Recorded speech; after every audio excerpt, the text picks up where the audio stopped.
لله رب العالمين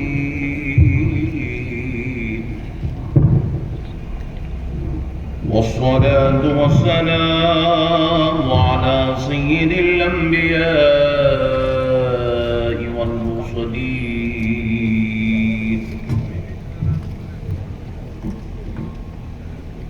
وعلى آله وأصحابه أجمعين الأكرمين.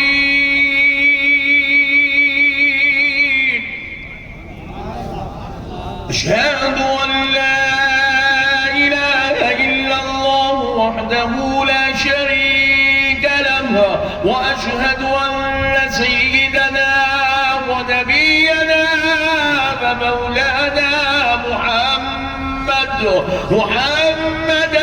عبده ورسوله. أما بعد فأعوذ بالله من الشيطان الرجيم. بسم الله الرحمن الرحيم. ومن يشاقق الرسول من بعد ما تبين له الهدى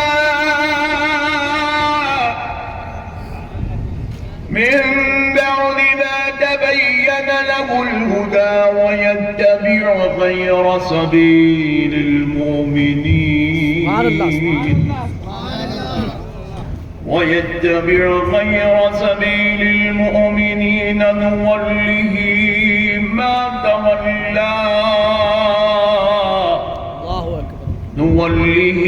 ما تولى ونصله جهنم وساءت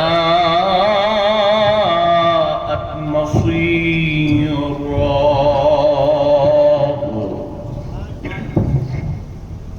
صدق اللہ العظیم. آج آپ عاشقان رسول، محبان اولیاء، غلامان غوث اعظم و غلامان غریب نواز کے درمیان میں حاضر ہونے کا موقع اور شرف نصیب ہوا، اور میرے لیے سعادت مندی کی بات ہے کہ آج امام اعظم ابو حنیفہ علیہ رحمۃ و رضوان کی شان اقدس پر روشنی ڈالنے کی سعادت نصیب ہو رہی ہے. اور آپ یقین مانیے، سیف البندہ نوازی صاحب آج سے تقریباً 2-3 مہینے پہلے جمعہ میں ہماری مسجد میں تشریف لائے، اور انہوں نے اس جلسے میں امام اعظم کانفرنس کے نام سے دعوت دی. تو آپ یقین مانیے، میں تو یہ بھی فیصلہ کر لیا تھا اگر آج میرا بیان ہندوستان کے کسی بھی کونے میں بھی ہوتا تو میں اس بیان کو چھوڑ دیتا اور اس کانفرنس میں ضرور آتا. اس کی 2 وجہ تھی.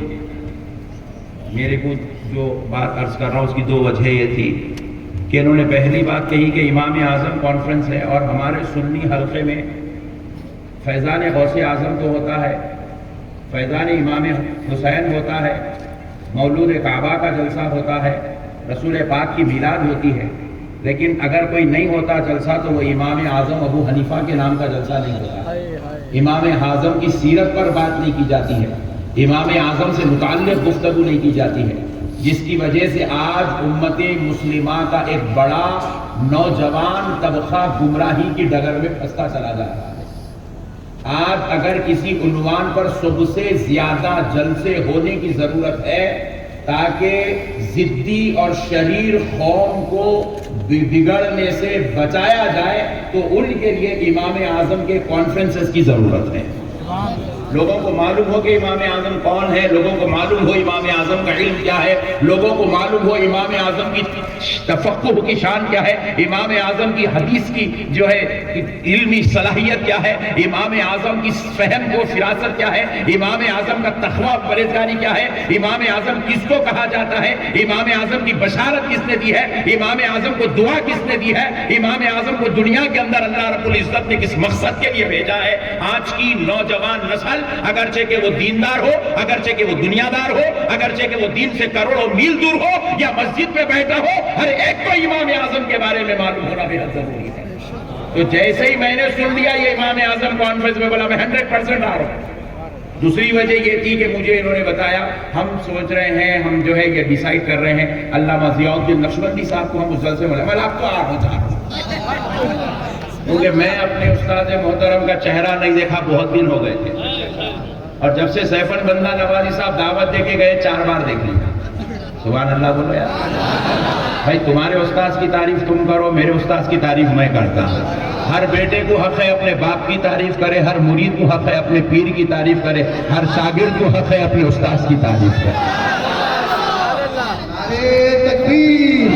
وہاں کے اعتبار سے آ رہے ہیں تو میں امام اعظم کی بارگاہ سے نہیں، ضیاء الدین کی بارگاہ سے چلتا تاکہ ہر فقیر کو آپ سمجھنے کا موقع ملے۔ یہ جو علامہ ضیاء الدین نقشبندی ہمارے درمیان میں آج ایک چشمے چراغ انوار اللہ ہی بن کر بیٹھے ہوئے ہیں، یہ اس دور کے سب سے بڑے فقیہ ہیں۔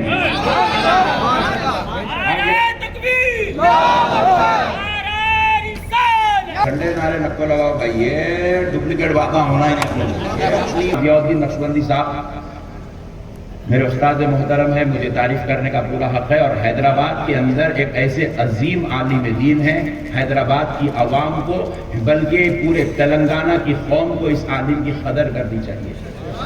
مرنے کے بعد تعزیت کا جلسہ کرنا کوئی عقل مندی کی علامت نہیں ہے، رہے تک قدر کرنا کمال کی ہے۔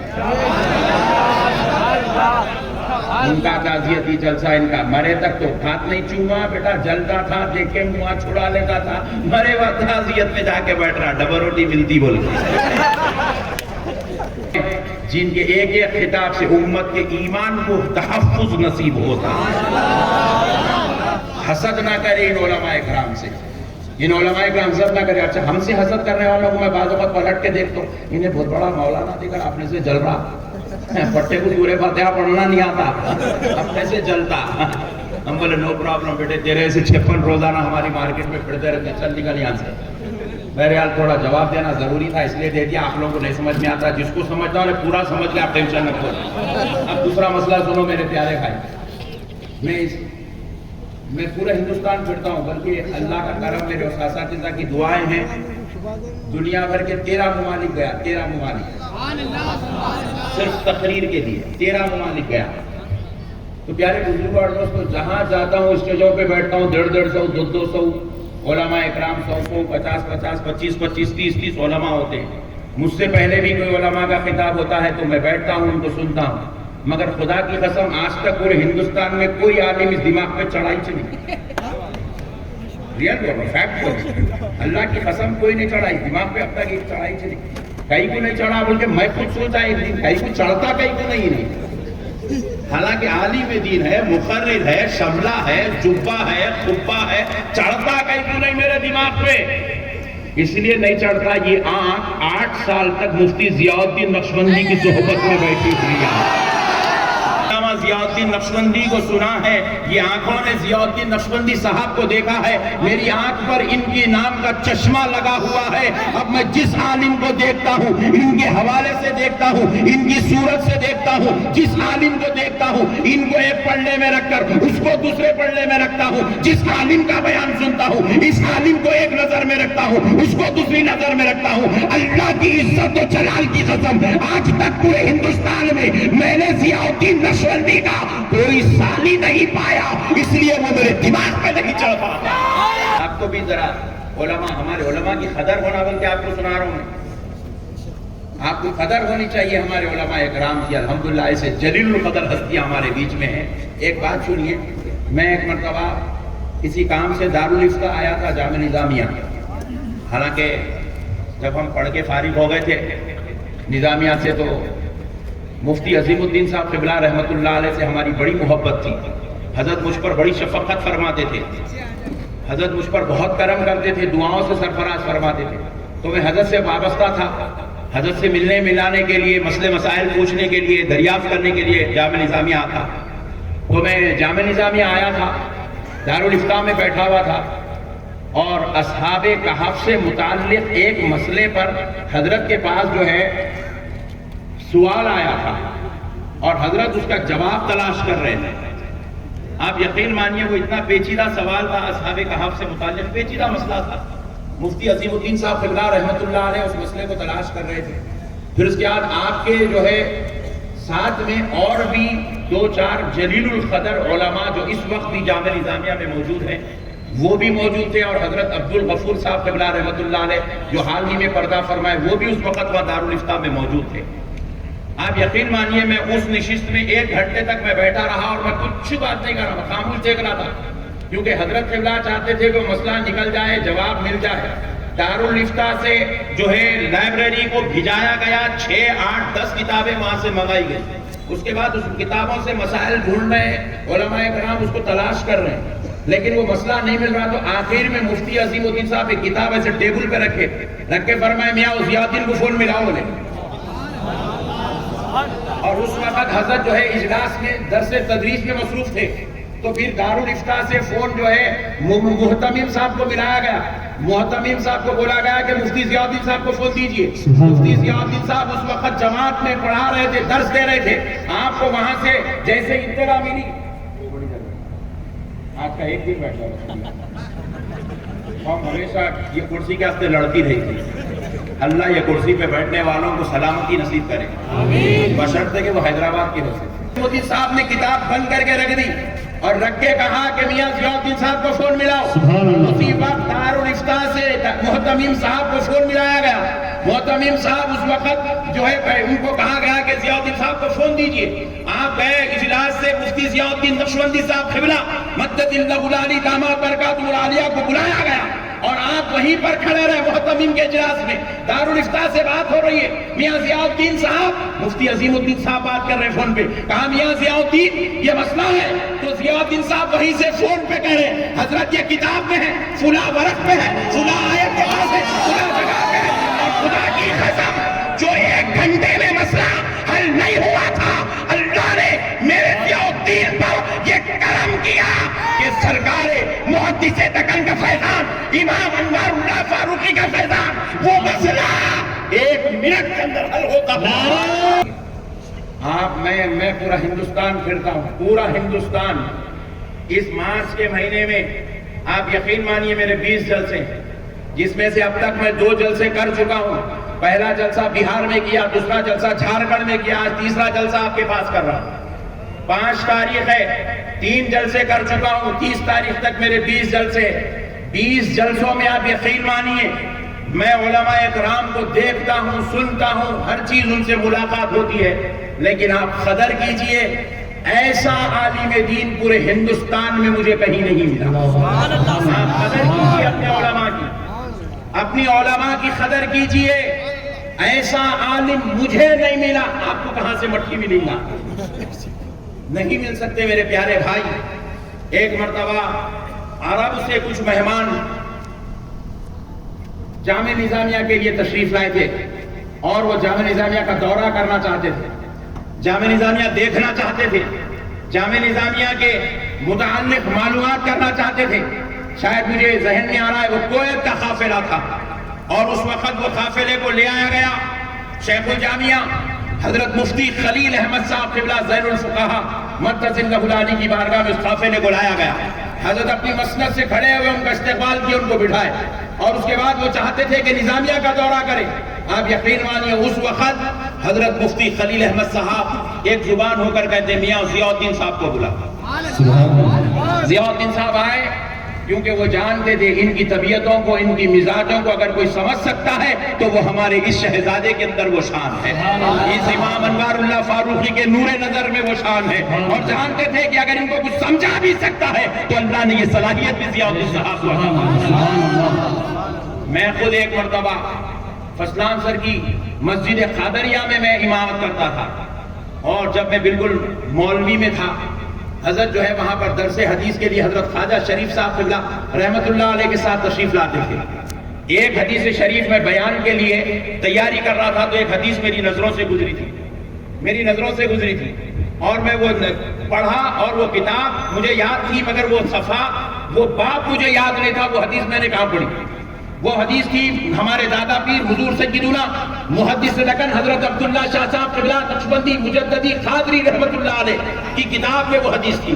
مجھے کتاب معلوم تھی مگر وہ کس باب میں ہے کہاں ہے وہ حدیث مجھے یعنی معلوم تھی، مگر حدیث مجھے زبان یاد تھی تو میں نے حضرت کو کہا حضرت میں یہ حدیث تلاش کر رہا ہوں نہیں مل رہی ہے کہاں ہے. وجبت محبتی للمتحابین فیّا والمتجالسین فیّا والمتبادلین فیّا والمتزاورین فیّا.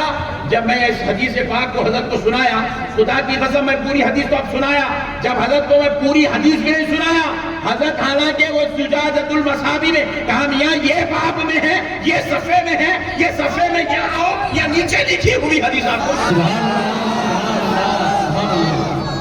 اللہ نے ایسی ذہانت اور ایسے فہم و کمال کا مالک اللہ نے. اور الحمدللہ اللہ کا شکر ہے آپ کے بچے بھی ماشاءاللہ سے حافظ قرآن بنے، عالم دین بنے، جامعہ نظامیہ سے کامل ہوئے.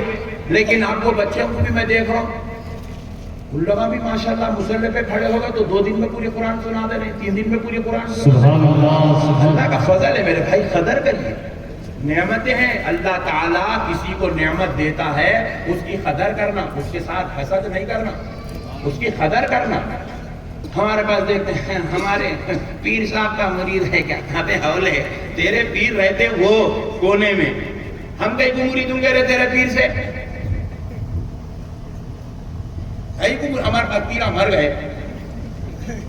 بولو نا، ارے میں غلط بول رہا ہوں کیا بڑے بھائی دور میں، لیکن ہے وہی ہے.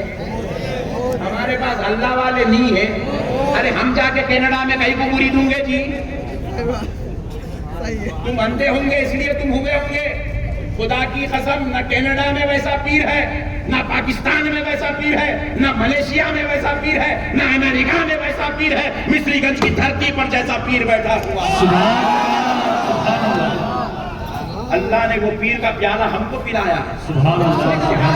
صاحب ہم کسی اور کے بارگاہ میں جائیں اور کسی اور کا پیالہ پیے، بھائی ہمارے باپ کا دیکھو جتنا پیسہ ہے ماموں سے کہیں کو بھیک مانگی گیا. ارے بھائی مجھے فخر ہے بھائی، میں حیدرآبادی ہوں، میں حیدرآبادی ہوں، میرے کو فخر ہے، مجھے حق ہے اس بات پر. اگر میں نہیں جتاؤں گا تو خدا کی قسم کوئی نہیں جتائے گا. اور تو مانتا مان، نہیں مانتا مت مان، مگر میں تو مانتا ہوں الحمدللہ میں حیدرآبادی ہوں.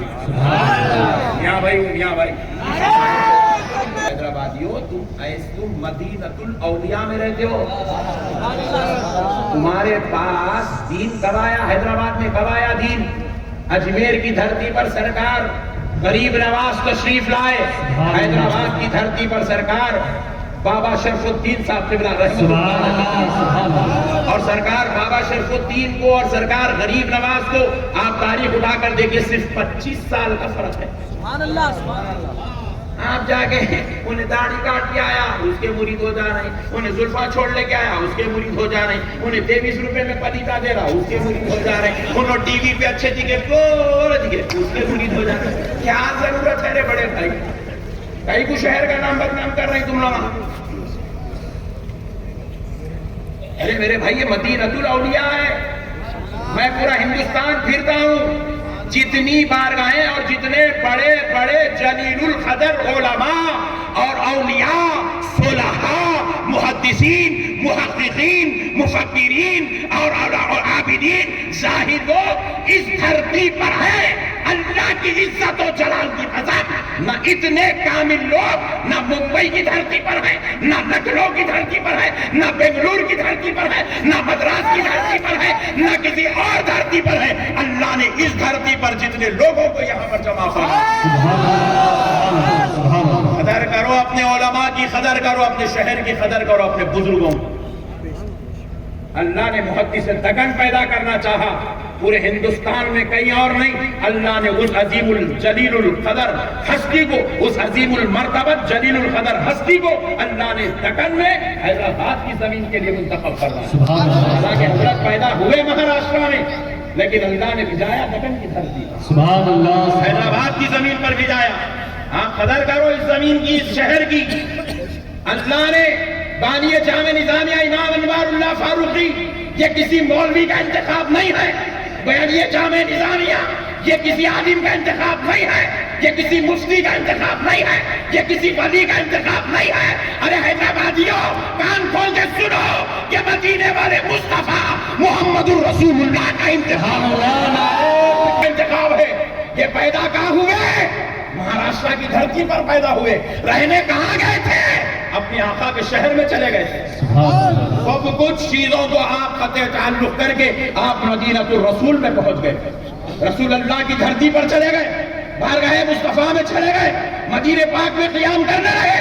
مگر مدینے والے مصطفیٰ نے کہا انوار اللہ تم یہاں رہنے کے لیے پیدا نہیں ہوئے ہو، انوار اللہ آپ دکن کی طرف جاؤ، حیدرآباد کو اپنا مسکن بناؤ اور وہیں پر اپنا مدفن بھی بناؤ، کیونکہ وہ زمین ہمارے لیے منتخبہ زمین ہے، زمین سے ہمیں محبت ہے۔ اس لیے رسول اللہ نے سرکار بانی جامع نظامیہ کو مہاراشٹر نہیں بھیجایا، سرکار نے بانی جامعہ کو حیدرآباد۔ یہاں سرکار کے منتخب رہتے ہیں، اور کہاں پھر رہے بھیا؟ برا نہیں مان رہے نا، ہم مانے بھی تو نو پرابلم، اپن مجھے روزانہ آنے والے ہیں، روزانہ ایک ویڈیو بن رہی خلاف میں، کل آپ بناؤ، نو پرابلم، نو ٹینشن۔ مردوے بناتے تھے، اب عورتیں بھی بنا رہے ہیں، تو بھی فرق نہیں پڑ رہا، آپ بنائیں تو کیا فرق پڑنے والا؟ وہی پرابلم، حق بات بولنا ڈیوٹی ہے، حق بات بولنا ڈیوٹی ہے۔ جس امام اعظم کو آپ دیکھ رہے ہیں، حق بات بولتے بولتے بولتے بولتے اس دنیا سے آپ چلے گئے۔ ہم بھی ان کے غلام ہیں، حق بات بولیں گے، سمجھ میں آئی، قبول کر رہی ہے، نو پرابلم، کل دوسری طرف جائیں گے، وہاں دیں گے۔ اور اب یہ مت سمجھیے کہ حیدرآباد میں ٹھہر کے حیدرآباد کی تعریف بیان کر رہا ہوں، گجرات میں ٹھہر کے بھی کرا، لکھنؤ میں ٹھہر کے بھی کرا، یو پی میں ٹھہر کے بھی کرا، بہار میں ٹھہر کے بھی کرا۔ میرے پیارے بھائیوں، قدر کیجئے گا، قدر کیجئے گا، قدردان بنیے۔ میں ابھی عنوان پہ آیا ہی نہیں، یہ تمہید ہے، یہ جلسہ عنوان جو دیے وہ تو تھوڑی تیاری کر کے آیا، کبھی نہیں کرنے والا، امام اعظم پہ کر کے آیا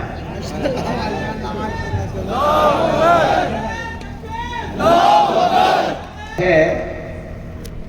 عثمانیہ یونیورسٹی میں شاگرد بیٹھا ہوا ہے سنتوش نگر میں، استاد کو شاگرد کا نام نہیں معلوم، شاگرد کو استاد کا پتہ نہیں معلوم، ڈگری چل رہی BSc، پاس ہوتا ہی نہیں، بولو جی، پڑھے لکھے لوگ تو اللہ کا شکر ہے، تو معلوم اللہ تیرا شکر ہے۔ یعنی کہ آپ کو ڈگری لینے کے لیے ایک ہی چھت کے نیچے استاد بھی ہونا ضروری ہے، شاگرد بھی ہونا ضروری ہے۔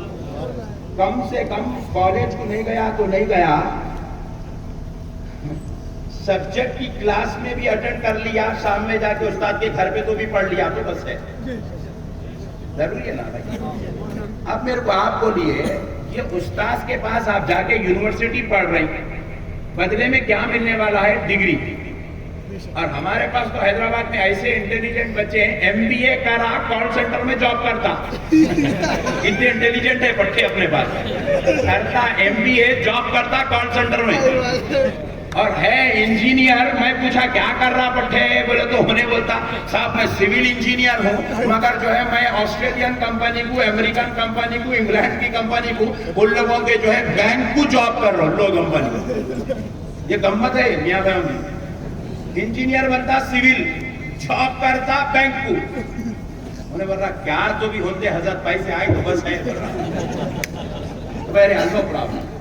تو آپ کو ڈگری ملی، ڈگری ملنے کے لیے آپ کو استاذ کی صحبت، استاذ سے نسبت، استاذ کے سامنے زانوے ادب طے کرنا، علم سیکھنا ضروری ہے نہیں؟ مگر پیر اور مرید کا کیا تعلق ہے؟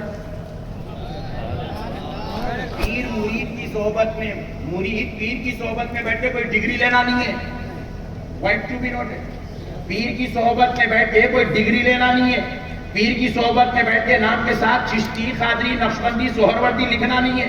پیر کی صحبت میں بیٹھ کے آپ کو کلین شیو تھے، داڑھی چھوڑ لیا، امامہ بن لیا، یہ مقصد نہیں ہے۔ پیر کی صحبت میں بیٹھ کے اللہ تک پہنچنا مقصد ہے۔ کیا ہے بولو؟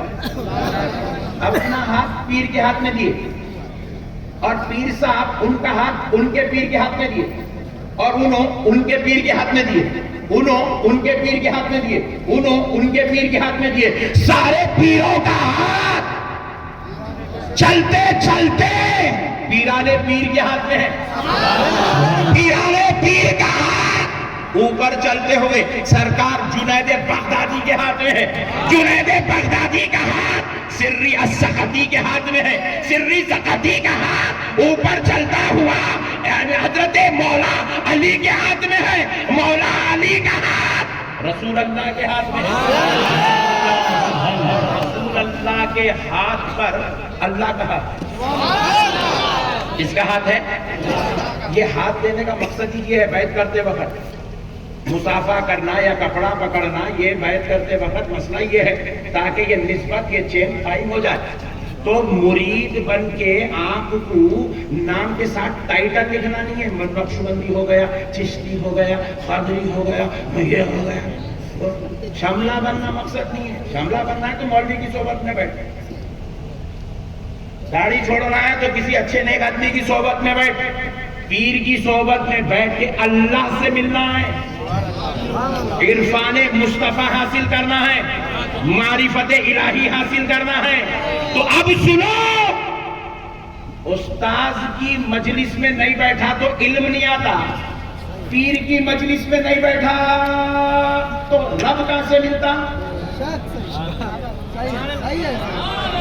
قلب کی اصلاح کیسے ہوتی؟ کئی لوگ حیدرآباد میں ایسے ہیں مرید ہو گئے. میں پوچھا پیر صاحب کہاں ہے؟ کینیڈا میں. گورے دکھے بول کے مرید ہو گیا. اچھے اچھے بڑے بڑے کاروں میں بیٹھ کے بول کے مرید ہو گئے. کئی کو ہوئے بھائی مرید؟ کیا مقصد ہے مرید ہونے کا؟ پیر صاحب کہاں ہیں؟ بولے پاکستان میں. بولے پیر صاحب کہاں ہیں؟ بولے لندن میں. بولے پیر صاحب کہاں ہیں؟ بولے جارڈن میں. پیر صاحب کہاں ہیں؟ بولے افریقہ میں. میں بڑا تعجب میں بولا اے اللہ انہیں پیر سے ہی نہیں مل سکتا. کیا سمجھدار لوگ ملے ہیں؟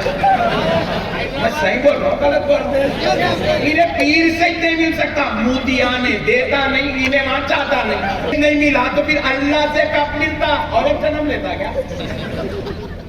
کہیں کو جا رہا بابا کینیڈا کو یا پیرا نہیں ہے. صحیح بول رہا ہوں غلط بول رہا ہوں؟ کہیں بھی جا رہے میرے بابا. تمہارے شہر میں پانی نہیں ہے، تمہارے شہر میں سکا مر گیا تو جا کے مدرسے سے پانی لاؤ سمندر سے. تمہارے شہر میں خاک پڑ گئی تو ممبئی کے سمندر سے پانی لاؤ. تمہارے ملک میں خاک پڑ گئی تو جا کے دوسرے ملکوں سے پانی لے آؤ. ارے تمہارے شہر میں کچھ بولیاں ابل رہے اور پھر وہ بھی ایسی بولی جس میں اتنا میٹھا پانی پی لو تو زمزم کا مزہ آ رہا ہے، کوثر کا مزہ آ رہا ہے، مدینے والے مصطفیٰ کا دیدار نصیب ہو رہا ہے. کیا ضرورت ہے میرے بھائی؟ میں اس لیے آپ کو قدر بتاؤں. قدر کرو میرے بھائی اپنے علماء کی، اپنے پیروں کی. بس اب آخری بات یہ بولوں لاسٹ میں نجار پاشا کے جیسا نہیں بول رہا ہوں. لاسٹ بولتے بہت میرے نہیں بھائی ایک وقت بولتے ہوں سبحان اللہ. میرے عزیز دوست ہیں تو اب سنو، ہندوستان میں مدرسے ہیں. یو پی میں بھی ہے، بہار میں بھی ہے، بنگال میں بھی ہے، ممبئی میں بھی ہے، بنگلور میں بھی ہے، گجرات میں بھی ہے، بنگال میں بھی ہے، بہت جگہ ہے مدرسے. مگر آپ کو فخر کرنا چاہیے. فخر میں فخر کرتا ہوں الحمدللہ. اللہ مجھے اس فخر کی نعمت سے سرفراز کیا ہے اور اللہ اس کا صلہ بھی مجھ کو عطا فرمائے گا. دیکھو ہندوستان میں ہر سٹی کے اندر، ہر ریاست کے اندر، ہر قریے کے اندر، ہر جو ہے منڈل کے اندر، ہر گاؤں کے اندر مدرسہ ہے. لیکن کان کھول کے سن لو، جب مدرسے قائم ہونا شروع ہوئے تو جو مدرسہ سب سے پہلے ہندوستان کی دھرتی پر قائم کیا گیا اس مدرسے کا نام جامع نظامیہ. پہلا مدرسہ یہ جامع نظامیہ سب سے پہلا. آج بھی آپ انٹرنیٹ پہ سرچ کرو کتنے مدرسے ہیں. یو پی سے لے کے حیدرآباد تک، کشمیر سے لے کے کنیا کماری تک کتنے مدرسے ہیں. ان مدرسوں کی تاریخ آپ سرچ کرو، جتنے مدرسے آپ کو ملیں گے 100 سال 120 سال 70 سال 80 سال 40 سال 50 سال 5 سال 10 سال. بعض لوگ تو ابھی بھی شروع کرنے کے چکر میں لگے ہوئے، مگر وہ چمڑوں کا ریٹ نہیں آ رہا بول کے شروع نہیں کر رہے. بعض لوگ تو سمجھ گئے نا، بازو والے کہ تم لوگ ادھر دیکھیں گے کھل کے وہ والا دوسری بات. ہاں بازو والے لوگ چکر میں لگے ہوئے لوگ ابھی مدرسے قائم کرنے. لیکن آپ کو معلوم ہونا چاہیے ہندوستان کا پہلا مدرسہ جہاں پر مکمل طور پہ درس نظامی کا انتظام ہوا، جہاں کی اسنادات پر مدینے والے مصطفیٰ کی دستخط خواب کی حالت سے ہوئی، جہاں کی سند کو پوری دنیا میں عزت، جس مدرسے کے فتوے کو آج بھی ہندوستان کے کورٹ کے اندر عزت کی نظر سے دیکھا جاتا ہے، جہاں کا مدرسہ مسلم پرسنل لا بورڈ والوں کے منہوں کو بھی تالا لگا سکتا ہے، تو خدا کی قسم وہ مدرسہ کہیں اور نہیں، اللہ نے وہ شان حیدرآباد کو جامع نظامیہ کی شکل میں عطا فرمائی. سبحان اللہ. کرتے ہیں امام اعظم ابو حنیفہ کو کتنی حدیثیں ملی تھی، ان تک کتنی حدیثیں پہنچی تھی، ان کو کتنی حدیثوں کا علم تھا. نعوذ باللہ. اس سے پوچھا جا رہا ہے، یہ بڑی تکلیف کا مسئلہ ہے. اس سے پوچھ رہے ہیں بھائی، سڑک چھاپ مولویوں سے پوچھ رہے ہیں جو بیچارہ پوری زندگی زکات اور صدقات کی رسید کے علاوہ دوسری کوئی کتاب ہاتھ میں نہیں پکڑا. میں فیکٹ بولنے کا عادی ہے، مجھے فیکٹ بول بول کے پوری دنیا میں دشمنہ پال لیا میں. ہالینڈ میں گیا تو وہاں بھی لوگ دشمنی کرے، اتنا خطرناک بولتے کیا جی مولانا. ہالینڈ میں دشمنی پال لے کے آئے، فیجی گیا وہاں دشمنی پال لے کے آیا، وہاں کے وہاں بھی آپ پورے بیٹھ کے میٹنگ کرے، ان کو بھیج دو جلدی. بولے ارے ٹھہر رہے بھائی، دورہ تو کمپلیٹ ہو گیا، ٹھہر. دوبارہ نہیں بلانا. بولے مولانا بولا نو پرابلم، ایک ہی ٹرپ میں پورا کام پچھاتے. کتاب نہیں پکڑا ہاتھ میں، اس کو پوچھ رہے امام اعظم کو کتنی حدیثیں پہنچی تھی. امام اعظم کو ارے چیچورے، امام اعظم کے بارے میں پوچھنا ہے تو پان ڈبے والے سے مت پوچھ. امام اعظم سے پوچھنا ہے، امام اعظم کی شان پوچھنا ہے، امام اعظم کی فقاہت پوچھنا ہے، امام اعظم کا تعامل پوچھنا ہے، امام اعظم کی حدیث والی شان پوچھنی ہے، امام اعظم کی تفسیر والی شان پوچھنی ہے. تو کسی مولوی سے مت پوچھ، کسی امام سے مت پوچھ، کسی محسن سے مت پوچھ، کسی سڑک چھاپ سے مت پوچھ، کسی دنیا دار سے مت پوچھ، کسی کاروباری سے مت پوچھ، کسی ایڈوکیٹ سے مت پوچھ، کسی ڈاکٹر سے مت پوچھ. ارے اگر میرے امام کی شان سننا چاہتا ہے تو امام اوزاعی سے پوچھتے ہیں، امام اعظم کی شان امام مالک سے پوچھتے ہیں، امام سفیان ثوری سے پوچھتے ہیں، امام باقر سے پوچھتے ہیں، امام جعفر الصادق سے پوچھتے ہیں. امام اعظم کی شان پوچھنا ہو تو حماد بن نعمان سے پوچھو. امام اعظم کی شان پوچھنا ہو اسماعیل بن حماد سے پوچھو. امام اعظم کی شان پوچھنا ہو مسیل بن قدام سے پوچھو. امام اعظم کی شان پوچھنا ہو امام ابو یوسف سے پوچھو. امام اعظم کی شان پوچھنا ہو وقی بن الجراح سے پوچھو. امام اعظم کی شان پوچھنا ہو تو امام شافعی سے پوچھو. امام اعظم کی شان پوچھنا ہو امام زفر سے پوچھو. امام اعظم کی شان پوچھنا ہو تو امام شافعی سے پوچھو. امام اعظم کی شان پوچھنا ہو داؤد طائی سے پوچھو. امام اعظم کی شان پوچھنا ہو تو جلال الدین سیوطی سے پوچھو. امام اعظم کی شان پوچھنا ہو علامہ ذہبی سے پوچھو. امام اعظم کی شان پوچھنا ہو عبدالعزیز بن داؤد سے پوچھو. امام اعظم کی شان پوچھنا ہو علی بن عاصم سے پوچھو. امام اعظم کی شان پوچھنا ہو یحییٰ بن معین سے پوچھو. سبحان اللہ سبحان سڑک چھاپ مولویوں سے پوچھتے ہو، سڑک چھاپ مولویوں سے پوچھتے ہو، چندہ خوروں سے پوچھتے ہو، ریالوں ڈالروں میں بکنے والوں سے پوچھتے ہو. جن کو اپنے باپ کا پتہ نہیں وہ امام اعظم کا کیا جانتا. ارے امام اعظم کی شان پوچھنا ہو جعفر بن ربیع سے پوچھو. امام اعظم کی شان پوچھنا ہو شقیق بلخی سے پوچھو. امام اعظم کی شان پوچھنا ہو معروف کرخی رضی اللہ عنہ سے پوچھو. امام اعظم کی شان پوچھنا ہو امام احمد بن حنبل سے پوچھو.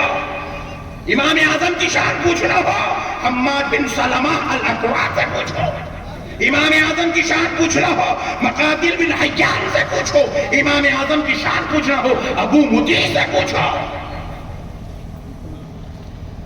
امام اعظم کی شان پوچھنا ہو علامہ ابن سیرین سے پوچھو، امام اعظم کی شان پوچھنا ہو عبد البر مالکی سے پوچھو، امام اعظم کی شان پوچھنا ہو امام یحییٰ بن زکریا سے پوچھو، فضیل بن ایاض سے پوچھو، یحییٰ بن سعید القطان سے پوچھو، امام اعظم کی شان پوچھنا ہو علی بن مشکل سے پوچھو، امام اعظم کی شان پوچھنا ہو امام یحییٰ بن زکریا سے پوچھو، امام اعظم کی شان پوچھنا ہو امام طحاوی سے پوچھو، شیخ عبدالحق محدث دہلوی سے پوچھو یا خطیب بغدادی سے پوچھو۔ سبحان اللہ، سبحان اللہ، سبحان اللہ۔ اگر تم یہ دنیا تک سفر نہیں کر سکتے، ان کی کتابیں نہیں پڑھ سکتے، ان کی بارگاہوں تک نہیں جا سکتے، ظالمو تم نے بزرگوں کی زیارت کرنا شرک و حرام سمجھا ہے، یہاں تک نہیں جا سکتے تو کم سے کم آؤ، میرے ایمان کو سمجھنا ہو تو کم سے کم حقیقت الفقہ ہاتھ میں پکڑ کر امام انوار اللہ فاروق سبحان اللہ، سبحان اللہ، سبحان اللہ، سبحان ارے اللہ۔ اگر وہاں تک بھی نہیں جا سکتے کیونکہ وضیاء الدین جیسے عالی شان عظیم المرتبت علماء بیٹھے ہیں، وہاں تک نہیں جا سکتے تو کم سے کم مصری گنج میں آؤ، زجاجت المصابی ہاتھ میں پکڑ کر سرکار محدث دقت سے سبحان اللہ، سبحان اللہ، سبحان اللہ۔ امام اعظم کی شان کیا ہے؟ سورج کے بارے میں چراغ کو کیا پوچھ سکتے؟ اگر کوئی کہتا میں امام اعظم کو نہیں مانتا، اللہ کی عزت و جلال کی قسم میں نہیں کہہ رہا ہوں، تفسیر مظہری اٹھا کر دیکھ لیں، فتاوی شامی اٹھا کر دیکھ لیں، میں نہیں کہہ رہا ہوں، فرمایا جاتا ہے فتاوی شامی کتاب الزبح اٹھا کر دیکھ لیں، شارح در مختار نے کتاب الزبح میں لکھا ہے، امام طحاوی نے شرح در مختار کتاب الزبح میں لکھا ہوا ہے کہ بعض مفسروں نے کہا کہ فرقہ ناجیہ اہل سنت والجماعت کا 4 مذاہب پر جمع ہے، اجماع ہے، 4 مذاہب پر یہ جمع ہوا، مذہب حنفی، مذہب مالکی، مذہب شافعی، مذہب حنبلی، یہ 4 مذہبوں پر یہ اہل سنت والجماعت جمع ہوا۔ اور فرماتے تفسیر مظہری دیکھیں اور شرح در مختار کتاب الزبح دیکھیں، فرماتے ہیں ان 4 کے علاوہ اگر کوئی دوسرا فرقہ اختیار کرتا ہے تو وہ اہل بدعت ہے اور وہ جہنمیوں میں سے ہے۔ کس میں سے ہے؟ ذرا زور سے بولے، جہنمیوں میں سے۔ ان 4 کے علاوہ کسی اور میں گیا، میں نے کہہ رہا ہوں کل گالی میرے کو نہیں دینا پلیز، آپ کا تعارف بیان کر رہا ہوں اور مجھے معلوم ہے ہمارے لائف ٹیلی کاسٹ آپ دیکھ رہے ہیں۔ میرے پیارے بھائیوں، یہ دین ہے میرے بھائی، یہ اسلام ہے، یہاں پہ منمانی نہیں چلتی، آپ کے گھر میں نہیں چلتی جی، اپنی بات بولے تو کہیں بیگم تو بھی اختلاف کرتے ہیں، کہیں جو ہے بیٹی تو بھی اختلاف کرتی، کہیں بھائی تو بھی اختلاف کرتا، کہیں بابا تو بھی اختلاف کرتے، اپنی بات اپنے گھر میں نہیں چلتی، یہ دین میں کیسا چلے گا؟ یہ 4 مذہب میں سے آپ کو کوئی مذہب اختیار کرنا ہے اور یہ 4 طریقے ہیں، یہ 4 راستے ہیں اس بات کے اللہ اور اس کے رسول تک پہنچنے کے، جنت تک پہنچنے کے راستے ہیں یہ۔ ان کو چھوڑ کر آپ جنت تک نہیں جا سکتے، ان کو چھوڑ کر آپ حق کو نہیں پا سکتے، ان کو چھوڑ کر آپ خدا تک نہیں پہنچ سکتے، نہ آپ کو معرفت الہی نصیب ہوگا، نہ آپ کو عرفان مصطفیٰ نصیب ہوگا۔ میرے پیارے بھائیوں، ایک اور مسئلہ سن لو۔ ابھی میں حضرت، کیونکہ کل صبح جامعہ نظامیہ میں 10 بجے حضرت قبلہ کو رہنا ہے اور آپ ہم سب مل کے حضرت کو جو ہے حضرت اخلاقی طور پہ بیٹھے ہوئے، تقریر ہو گئی، چلے جاتے ہیں، اخلاقی طور پہ بیٹھے بولے بچہ تقریر کر رہا آج ایک دن سن لیں گے بول کے بیٹھے ہوئے، کیونکہ میں تھوڑا سکون سے چلنا چاہ رہا ہوں، آج ایک دن ملے سوتے کو ذرا آپ لوگوں کو امام اعظم کا ذرا اچھی محبت کا جام پلانا چاہ رہا ہوں، لیکن اپن کیا کریں گے تو حضرت کو اجازت دے دیں گے.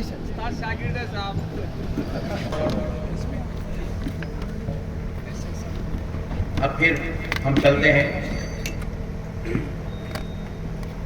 آپ حضرات موڈ میں تو ہے نا؟ اللہ کا شکر ہے جلدی بن گیا. آپ کو سمجھ کے لیے آئے ہیں ایسے بتانا پکڑو بھائی، علماء گئے بعد ایسا بولتے رہے. بیچارے 8 بجے سے بیٹھے پورے علماء کو سننے، آپ کو سننے آئے ہوئے. آپ کو پوچھ لیجیے. میرے کو سننے آتے 1 بجے آتے تھے نہیں. تو پیارے بزرگار دوستو، قربان جاؤ امام اعظم کی شان کرو. میرے بھائی آپ جو ہے ایسا سینہ تان کے چلو کل سے ایسا مجھے کام یا ایسا نہیں گزر رہا تو بولنا میں سنی ہوں بولنا، کیونکہ اپنا جو مسلک ہے نا خدا کی قسم یہ اتنی پیورٹی، اتنی حقانیت، اتنا اثبات، اتنے دلائل، اتنا مضبوط، اتنا جامع، اتنا مستند، اتنا معتبر، خدا کی قسم یہ کسی مولوی کا بنایا ہوا نہیں ہے، یہ اہل سنت والجماعت مدینے والے مصطفیٰ محمد الرسول اللہ کا بنایا ہوا ہے.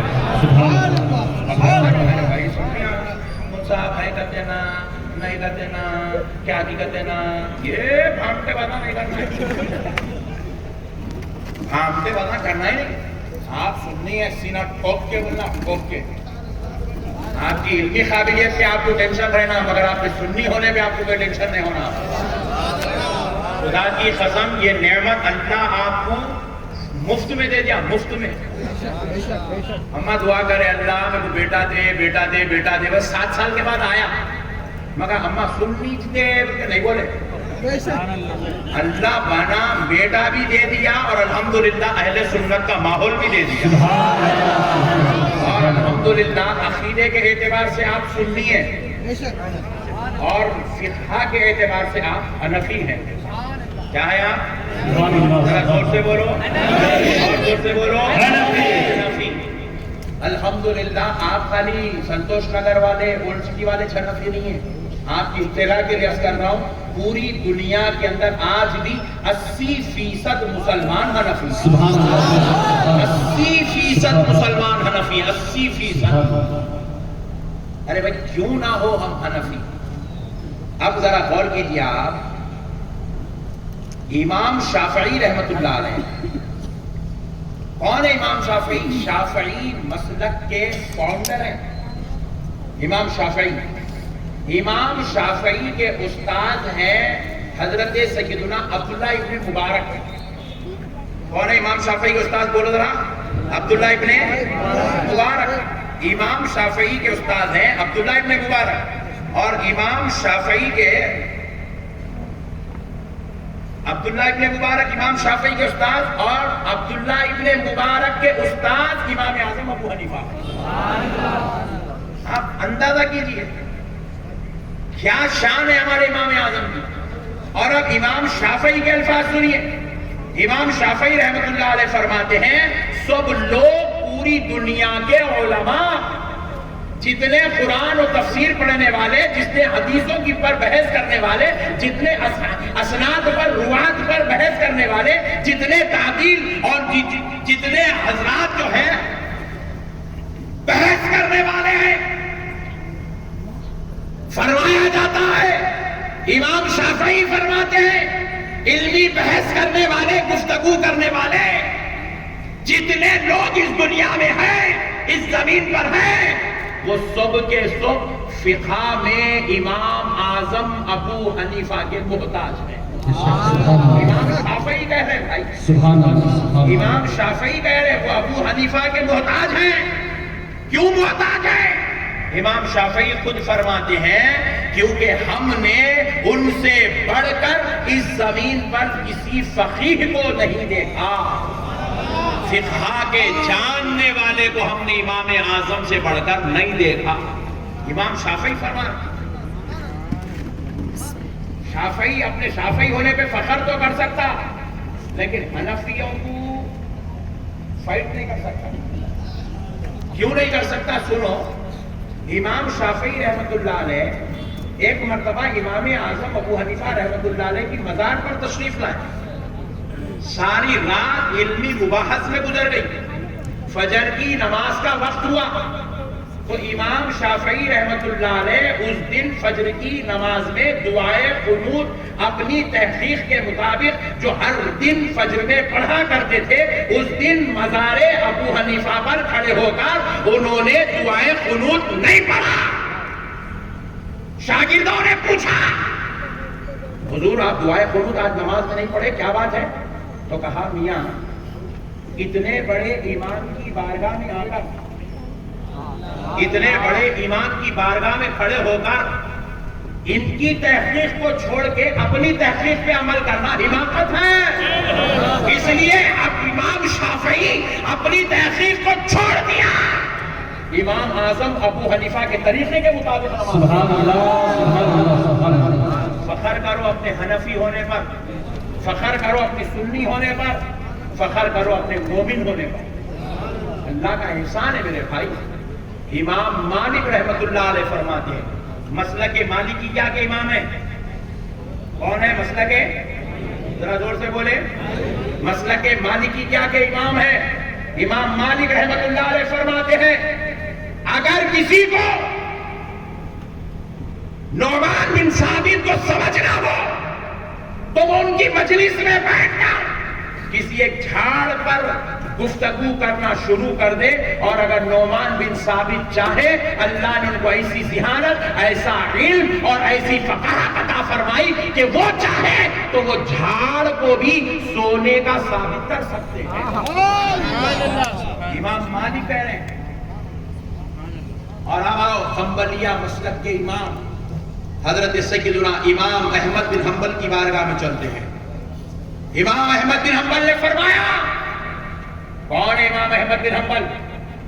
امام احمد بن حنبل کے مخلد کا نام، ان کی تقلید کرنے والی ذات اقدس کا نام سیدنا غوث الورا ہے. غوث الورا غوث اعظم کے امام ہیں. غوث اعظم جن کی اقتداء میں زندگی گزارے، جو غوث اعظم کے فقہی امام ہیں، وہ ہے حضرت امام احمد بن حنبل. اور امام احمد بن حنبل کون؟ 7.5 لاکھ حدیثوں کے حافظ ہیں. 7.5 لاکھ حدیثوں کے حافظ. کون ہے امام اعظم؟ جن کی بارگاہ میں امام بخاری مدینۃ الرسول صلی اللہ علیہ وسلم سے بخاری شریف لے کر پہنچ کے امام بخاری امام احمد بن حنبل سے کہنے لگے، اے امیر المومنین، اگر آپ اجازت دے تو میں اس حدیث کی کتاب کو لوگوں تک پہنچاتا ہوں، اور اگر آپ اس کی تصحیح کرنے کے بعد کہتے ہیں، اس کو پڑھنے کے بعد، اس کو دیکھنے کے بعد، نظر کرم فرمانے کے بعد اگر آپ کہتے ہیں کہ یہ حدیثوں کو امت میں لے جانے کی ضرورت نہیں ہے، تو میں یہ حدیث کی کتاب کو ایک گڑھا کھود کے دفن کر دیتا ہوں. اپنی پوری محنت، پورا نچوڑ لے کے آ کر امام احمد بن حنبل کی بارگاہ میں دے دیے. کون؟ امام بخاری. اور امام احمد بن حنبل نے جب اس کتاب کو پڑھا، جب آپ نے اس کے پر نظر فرمائی، تو آپ نے کہا، اسماعیل بخاری تمہیں مبارک ہو، مدینے والے رسول نے، اللہ نے تمہارے کام کو قبول فرما دیا. اسے لوگوں تک پہنچا دو. تو تب بخاری شریف آج ہمارے سامنے ہے. وہ امام احمد بن حنبل 7.5 لاکھ حدیثوں کے حافظ شاگرد ہیں. کس کے؟ حضرت سیدنا عبداللہ ابن مبارک کے. اس کے شاگرد ہیں عبداللہ ابن مبارک. اور عبداللہ ابن مبارک کون؟ جن کو اس زمانے کے علماء، آج کے مولوی کی بات نہیں، اس زمانے کے علماء عبداللہ ابن مبارک کو امیر المومنین فی الحدیث کہتے تھے. حدیث کی دنیا میں اگر کوئی ایمان والوں کا امیر ہے تو اس ذات کا نام عبداللہ ابن مبارک ہے. عبداللہ ابن مبارک کون؟ امام اعظم ابو حنیفہ کی نالین اٹھانے والے، ان کے دربار میں بیٹھنے والے، ان سے اکتساب علم حاصل کرنے والے. سبحان اللہ سبحان اللہ. کیا بات ہے، کیا بات ہے. سبحان اللہ. اس ذات کا نام عبداللہ ابن مبارک ہے جنہوں نے امام اعظم کی جوتیاں اٹھائی. جوتیاں. امیر المومنین فی الحدیث جس کی جوتیاں اٹھاتا ہے، اس ذات کو امام اعظم ابو حنیفہ کہا جاتا ہے. امام احمد بن حنبل کے دادا استاد ہیں حضرت سیدنا امام اعظم ابو حنیفہ رحمۃ اللہ. اب وہ امام احمد بن حنبل کیا کہتے ہیں سنیے. اس بات کو فتاوی شامی نے لکھا ہے. کس نے لکھا؟ ابن حجر، علامہ ابن حجر نے لکھا ہے. فرماتے ہیں امام احمد بن حنبل نے فرمایا، فتاوی شامی میں علامہ ابن حجر سے نقل کر کے لکھا ہے. فرماتے ہیں کون؟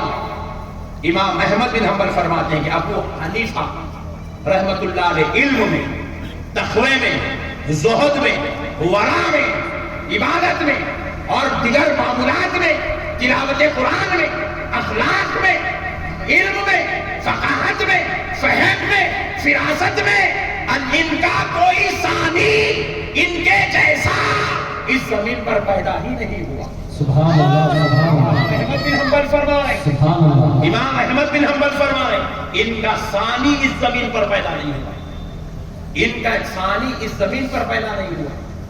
امام احمد بن حنبل فرمائے اور فرماتے ہیں اب ان کے استاد حضرت عبداللہ ابن مبارک کیا کہتے ہیں؟ ابو حنیفہ کے علاوہ عبداللہ ابن مبارک کہہ رہے امام اعظم کے بارے میں. تو پہلے یہاں پر ایک بات عرض کر دیتا ہوں. آپ نے امام احمد بن حنبل سے بھی امام اعظم کی تعریف سنی، امام مالک سے بھی امام اعظم کی تعریف سنی، امام شافعی سے بھی امام مالک کی تعریف سنی. میں کسی مخلف کی ہوئی تعریف نہیں سنا رہا ہوں. مسلک شافعیہ، مسلک حنبلیہ، مسلک مالکیہ کے امام نے جو ہمارے امام کی تعریف کی ہے وہ آپ کو سنا رہا ہوں. سبحان اللہ سبحان اللہ. ارے ہم کتنے خوش نصیب ہیں، نبی ملا تو ایسا 1,24,000 پیغمبر تعریف کرے. سبحان اللہ سبحان اللہ ارے غوث ملا تو ایسا سبحان اللہ سبحان اللہ سبحان اللہ سبحان کہ اللہ ساری دنیا کے ولی تعریف کرے. سبحان اللہ سبحان اللہ. ارے امام ملا تو ایسا سارے محدثین فقہاء ائمہ تعریف. نعرہ تکبیر. اللہ نے نبی ایسا دیا، اللہ نے پیر ایسا دیا، اللہ نے امام ایسا دیا. سبحان اللہ سبحان اللہ. پوری زندگی سجدے میں سر رکھ کے گزار دیا تو بہت جلدی جلدی پلا پہلی بار سن رہے نا. جلوہ ایسی چھے اپنا یہ جلوے کو دیکھ کے باہر والے پریشان ہیں. تقریب آپ نے جلوہ دیکھ کے بہت آنے لگا. کیا کہتے ہیں؟ سبحان اللہ. انرجی ہوتی ہے. اور کہتے ہیں امام اعظم ابو حنیفہ کے علاوہ کوئی حقدار نہیں کہ اس کی اقتدا کیا جائے، اس کی اقتدا کی جائے. کون کہہ رہے ہیں؟ عبداللہ ابن مبارک. عبداللہ ابن مبارک. اور یہ کوئی 200 سال پرانے ہیں، 300 سال پرانے لوگ نہیں ہیں. یہ پہلی صدی ہجری کے بزرگان ہیں. رسول پاک صلی اللہ علیہ وسلم پردہ فرمائے 13 ہجری میں. نہیں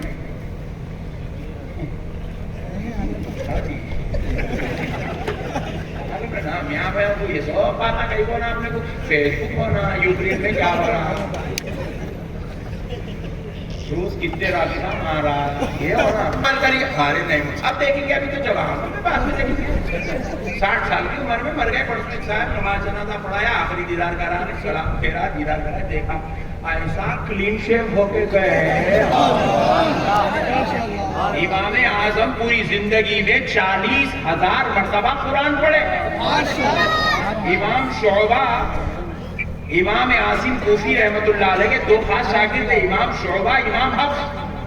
امام شعبہ ہم امام حفص کی قرأت سے پڑھتے ہیں اور امام شعبہ کی قرأت سے عرب والے قرآن پڑھتے ہیں. امام شعبہ کا انتقال ہوا، کہا بہن میرا انتقال ہو جائے، چھوٹا سا عمل ہے، میرے رب کی بارگاہ میں کہہ کر میرے نام پہ بخش دینا. بہن پوچھتی ہے بھائی جان آپ خود کیوں بخش نہیں پا رہے تھے؟ تو کہا مجھے رب سے وہ اس کا ثواب مانگنے میں شرم آتی ہے جو عمل میں نے کیا. پوچھے بھائی کیا عمل ہے؟ بولے بہن کچھ نہیں، چھوٹا عمل ہے. بولے کیا عمل ہے؟ کہا بہن میں اپنی زندگی میں 18,000 مرتبہ قرآن پڑھا، بس وہ ایک عمل. کتنا قرآن؟ کتنا؟ 8 پارے پڑھنے کے تو مردہ نکل جا رہا ہے اس کا. پھر بتا جنت 2 ہاتھ اٹھا تو دے دو مولانا. اتنا بگٹ میں ملی تو کیا تھا، اتنی محنت نہیں کرتے تھے بزرگ. سرکار امام اعظم ابو حنیفہ رحمۃ اللہ علیہ زندگی بھر قرآن کی تلاوت کرتے رہے. ایک رات میں ایک قرآن کی تلاوت فرماتے تھے. ہر روز پوری زندگی 360 دن میں 360 قرآن پڑھتے ہیں. وہ لوگ اتنے بڑے بڑے ہوتے کہ اتنی محنت کرے. آپ لوگ آپ کوٹ میں ہاتھ اٹھا رہے, چل آپ بولو کون جا رہا ہے جنت میں. بہرحال اللہ کرے آپ کو واقعی طور پہ اللہ تعالیٰ آپ کو میرے کو وہ عمل کی توفیق عطا فرمائے جو جنت میں لے جائے, وہ راستہ نصیب فرما دے, وہ بزرگوں کی صحبت نصیب فرما دے جن کے صدقے سے ہم جنت میں جائیں. عمل کریے میرے بھائی, عمل کے بغیر کچھ بھی نہیں ہے, سب بیکار ہے عمل, سب بیکار. کام آنے والی چیزیں صرف دو ہے, ایک ایمان, دوسرا عمل. یہ گاڑی, بنگلہ, لیڈرشپ, کرسی, جورو, بچے, بزنس, دکان, ڈاکٹری ہے. میں سمجھتا ہوں پورے ہندوستان میں کسی کو بھی نہیں ہے. فلک نما پیلس یہیں آیا خبر میں میر عثمان علی خان صاحب دیکھے نہیں دیکھے, فلک نما پیلس یہیں, نیلوفر ہاسپٹل یہیں, اسمبلی ہال یہیں, سب یہیں چھوڑ کے گئے, سب یہیں چھوڑ کے گئے. کوٹی, کنگ کوٹی اور کوٹی یہیں, کچھ بھی نہیں لگے ساتھ میں, کچھ بھی نہیں لگے. چار مینار رکھ دے کے چلے, کیا تو لڑ لے کے مرو لے تم لوگ, مگر ساتھ میں تو نہیں لگے. اتنے بڑے بڑے دھارکاریاں, اب ہمیں کچھ بھی نہیں آیا, اپنے پاس تو چائے کے پیسے نہیں, اپنی خبر میں کیا. اب تو خیر نہیں چلا رہا ہوں, دشمنہ سے زیادہ ہو گئے. کہیں تو نہیں چلا رہے, پیسے بتا گئے سمجھے کہ ویسا نہیں ہے, پورم گاڑیاں بہت ہو گئے بلکہ نہیں چلا رہا.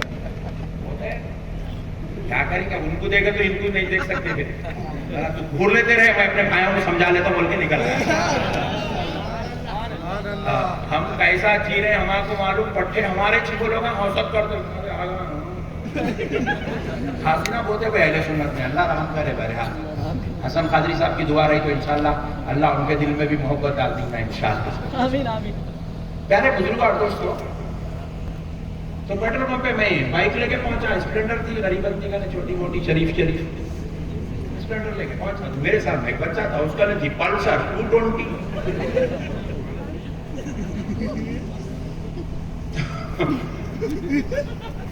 انہیں سامنے تھا تو پہلے پیٹرول نہیں کریں گے, میں پیچھے ہوں, تو انہیں ایسے چابی دار کو ٹینک کھول دیا. بولا وہ بیچارہ پیٹرول پمپ والا گن پیٹرول میں اندر لگا دیا ٹینک میں. کتنے کا دار میں صاف کر دیں, ایسا اٹھا گاڑی پہ سے اٹھ گیا تھا, پیچھے ہاتھ آ رہا, وہ ٹائٹ ٹی شرٹ جینس بہترین, ایسا ہاتھ آ رہا, پیچھے سے پاکٹ نکالا تھا. اتنے اسٹائل سے نکال رہا, سینٹ مار کے آیا ہی نہیں, پوری ٹینک فل کر رہا تھا. ہم لا سکتا ایسا ایک والیٹ کھولا, کھول کے والیٹ میں سے پیسے نکالا, 30 روپے کا تھا. یہ قوم کے اوپر کیسا ہے, NRC پوچھے تو اللہ تعالیٰ کووڈ کو بھیج دیے, پوچھنا ہی نہیں. خبریں سنوا دی اللہ کا فضل ہے. دیکھو ارے باپ رے باپ, برخانہ کو پہنو بولے تو اللہ تعالیٰ ان کے زبان سے بولنے لگا دیا, جو بول رہا اس کو FIR کو کر کے اندر ڈالتے بولے چچورے بنے کے باتیں کر رہا. قوم پہ فضل ہے. دیکھو وہ کوئی مسلمان جج نہیں ہے, یہ فضل ہے. آپ اس کو غور کریے, وہ جج اور ججمنٹ کیا مسلمان نہیں ہے, میاں بھائی نہیں ہے, انہوں بھی ان کے چھے. اللہ ان کو ان سے چھتوے دلا دے رہا ہے, ججمنٹ دلا دے رہا ہے, یہ میاں بہنوں کی کرا دے رہا ہے. کیا اللہ کا فضل ہے بھائی, کیا اللہ کا فضل ہے. مسجد بناتے بولے, مندر بناتے بولے, بولا کیا ہوتا ہے, کیا کیسا کرتے رہتے بن ریچ نہیں ہو. ارے بابا کہیں کو کیا ہوا, گورنمنٹ تمہاری سب تمہارا نہیں, کھودے تو پانی نکل رہا ہے, یہ بھی پتہ نہیں چل رہا. ہم لوگ کھودے تو نکلا نہیں, کھودے تو نکل رہا.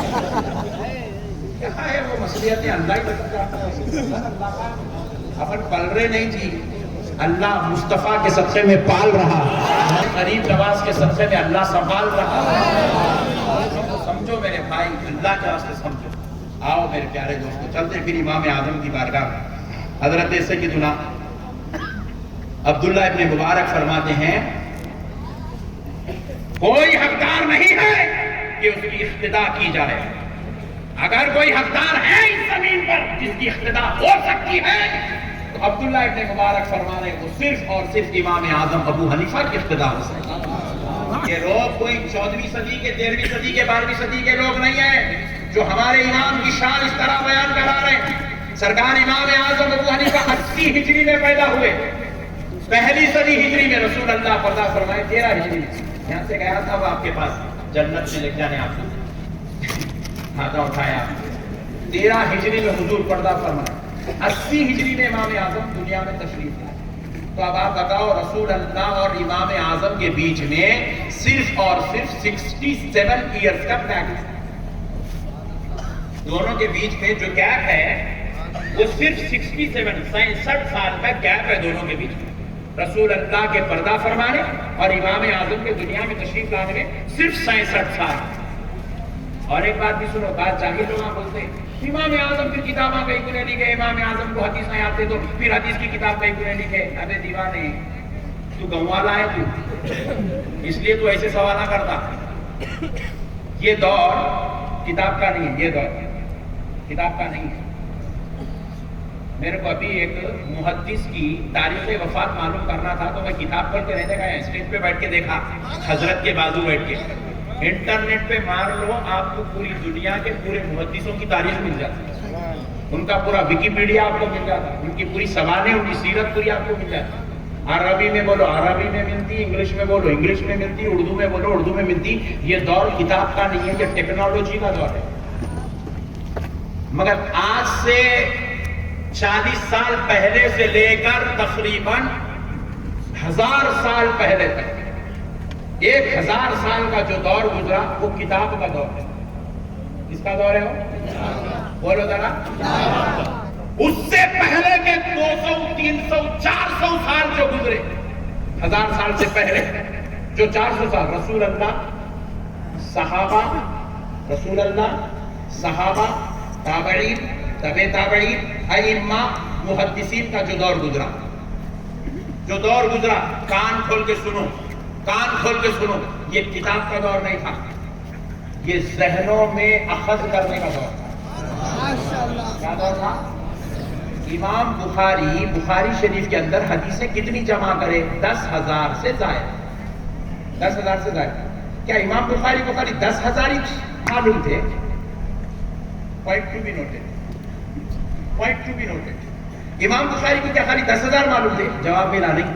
امام بخاری کو 1,00,000 سے زائد حدیثیں یاد تھے، 1,00,000 سے زائد حدیثیں۔ وہ دور امام بخاری لائبریری میں وہ کتاب لاؤ، یہ کتاب لاؤ، وہ لاؤ بولنے کا دور میں تھا، اور وہ حدیث خالی عربی عبارت قال رسول اللہ سے یاد نہیں تھی۔ وہ حدیث کس سے پہنچی، وہ حدیث پھر ان کو کس سے ملی، پھر ان کو کس سے ملی، سند کے ساتھ یاد تھی، سند کے ساتھ۔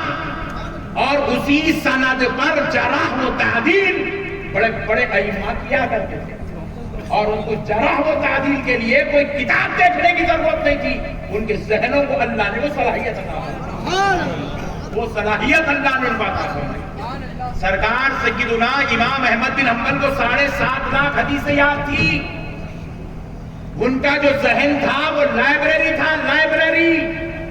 7.5 لاکھ حدیثیں اگر جمع کر دو تو آپ کو 500 گز کا ایک لائبریری ہونا پڑتا، مگر امام اعظم کو وہ کسی لائبریری کی ضرورت نہیں تھی، اللہ نے خود ان کے ذہن کو صرف احادیث کا مجموعہ بنا دیا تھا۔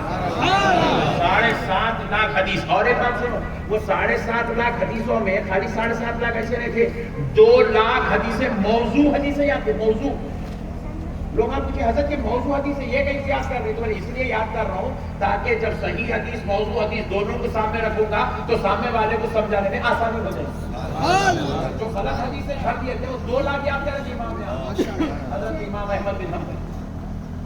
ایسی کو کتاب کا دور رہتا ہے، امام اعظم کتاب نہیں لکھے نا، ڈارلنگ تمہیں معلوم کیا ہے، گستاخی کرنا، بدماشی کرنا، بزرگوں کے بارے میں غلط سوچنا، غلط بولنا، غلط کرنا، تمہاری زندگی کا مقصد ہی یہ بنا کے رکھے ہوئے۔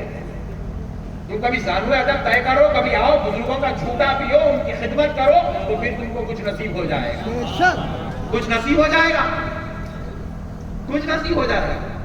امام اعظم کی ذہانت پر ایک روایت میں اپنے استاد سے سنا تھا، وہ آپ کو سنا دیتا ہوں۔ ایک مرتبہ ایک شخص امام اعظم کی بارگاہ میں ہڈیوں کا بھرا ہوا تھیلا لے کر آیا، ہڈیاں بھری ہوئی تھی. کیوں بھری ہوئی تھی صاحب ہڈیاں؟ کیونکہ ان ہڈیوں پر حدیث لکھی ہوئی تھی. کیا لکھی ہوئی تھی؟ زور سے بولا. حدیث لکھی ہوئی تھی. امام اعظم رحمۃ اللہ علیہ کے پاس وہ آیا والا شخص یہودی تھا. آ کے بولا نعمان بن ثابت یہ جو ہڈیاں ہیں اس پر ایک حدیث لکھی ہوئی ہے. تو بولے کتنی ہڈیاں ہیں؟ بولے تقریباً 100 ہڈی ہے. 100 ہڈیوں پہ صرف ایک حدیث لکھی ہوئی ہے. اتنی طویل اتنی لمبی حدیث تھی وہ. تو کہا کہ اور یہ جو حدیث میرے پاس ہے تمام کلمہ پڑھنے والوں میں اس روئے زمین پر کسی کے پاس بھی یہ حدیث نہیں ہے. امام اعظم نے کہا کون سی حدیث ہے بھائی؟ سنا جو ہمارے کو نہیں معلوم تیرے کو معلوم. سنانے لگا. ایک ایک ہڈی نکال رہا پڑھ رہا ادھر رکھتے جا رہا, نکال رہا پڑھ رہا سیریل وائز رکھتے جا رہا, نکال رہا پڑھ رہا پورے 100 ہڈیاں نکال دیا پڑھ دیا رکھ دیا. امام اعظم نے کہا یہ حدیث تو مجھے بھی معلوم ہے. امام اعظم نے کہا یہ بھی مجھے تو مجھے ہی معلوم ہے. ایسے کیسے ہو سکتا ہے؟ بولے سن اب سیریل وائز ہڈی ادھر سے اٹھاتے جا رہا سنتے جا رہا تھیلے میں واپس آتے جا رہا. امام اعظم سناتے چلے آ رہے پوری سن لیا تعجب میں پڑ گیا. امام اعظم اس کے تعجب کو دیکھ کے فرمائے میرے کو کیا میرے بیٹے کو بھی یاد ہے. امام حماد کو بولے حماد یہ حدیث سنا. امام حماد کو حدیث پوری کی پوری مینو ون سنا. پریشان ہو گیا پریشان ہو گیا. سرکار طاہر رضوی صاحب قبلہ ہمارے استاد محترم صدر الشیوخ رحمۃ اللہ علیہ افضل گنج کی مسجد میں سنائے تھے یہ روایت. سبحان اللہ سبحان اللہ سرکار صدر الشیوخ سنائے پوری کی پوری حدیث امام حماد کی سنا دی. پریشان ہوگا. بولا خدا کی قسم جب یہ گفتگو ہوئی تھی تو میرے دادا تنہا تھے وہاں پہ رسول اللہ کے ساتھ. سبحان اللہ. کوئی دوسرا تھا ہی نہیں. یہ حدیث کیسے آ سکتی ہے آپ تک؟ یہ بات تو گزرے کی ہے آپ تک کیسے پہنچی؟ تو امام اعظم نے کہا سن اللہ نے مجھے وہ ذہانت عطا فرمائی ہے. میں جو ایک مرتبہ سن لیتا ہوں اللہ اسے حافظہ. سبحان اللہ سبحان اللہ سبحان اللہ. مجھے بھی یہ حدیث نہیں معلوم تھی تو سنایا میں سنا سنتے ہی مجھے یاد ہو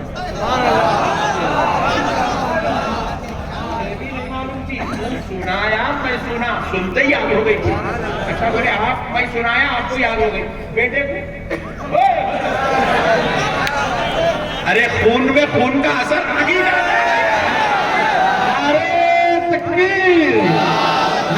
بیٹے کو یہ صلاحیت عطا فرمائی ہے وہ جو 2 مرتبہ سن لیتا ہے اس کو یاد ہو جاتا ہے. ایک مرتبہ تجھ سے سنا دوسری بار تجھ سے سنا اس کو یاد ہو گئی. ایسی ذہانت کے مالک تھے میرے امام اعظم. اب تو تم لوگ فاتحہ دلانا عروج بھی کرنا امام اعظم کا. اور بغداد کو گئے تو خالی غوث پاک کی اور اہل بیت کی نیت خالی یہ کچھ لوگوں کی نیت نہیں کرنا. نا قدری ہے مولائے کائنات شہدائے کربلا غوث پاک کے ساتھ ساتھ امام اعظم کی زیارت کی نیت کر کے جانا. ہمارے امام ہے بھائی ہم ان کے صدقے میں آج حنفی ہے. اپنی جو نماز یہاں تک اٹھ رہے نہیں یہ اپن امام اعظم 24 گھنٹے امام اعظم اپنے ساتھ یہاں امام اعظم ہی ہے. 24 گھنٹے امام 24 گھنٹے. ہاں یہ جو بن رہے نہیں اللہ اکبر نام کے نیچے سو اوپر تھے اپنے کچھ نیچے ہے کس کے اپن امام اعظم کے غلام ہے.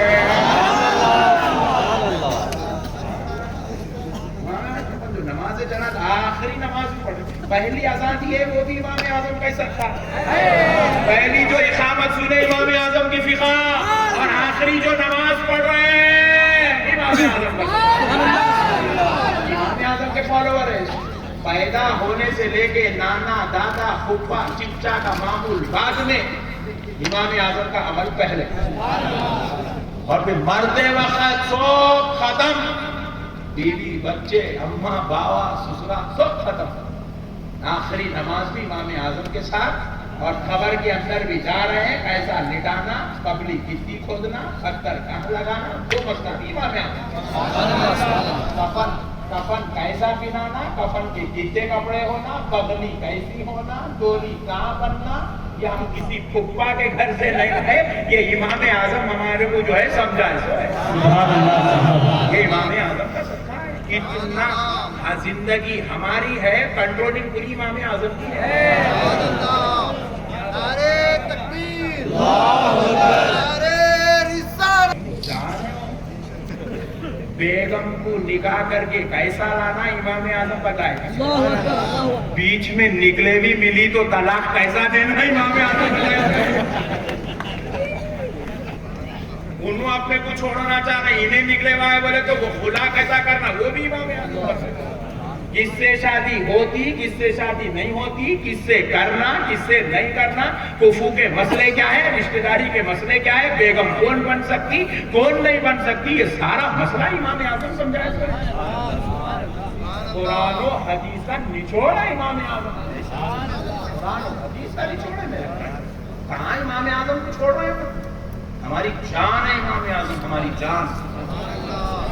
پر غلام امام اعظم کے اول سے لے کے آخر تک امام اعظم کے غلام ہیں۔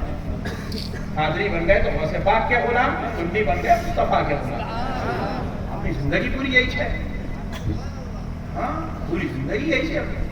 حج کو جا رہے ہیں، احرام کب بننا، کہاں بننا، کتنا بننا، وہ بولتے تھے یہ سلی ہوئی چپل نہیں پہننا، کون بولے؟ امام اعظم کے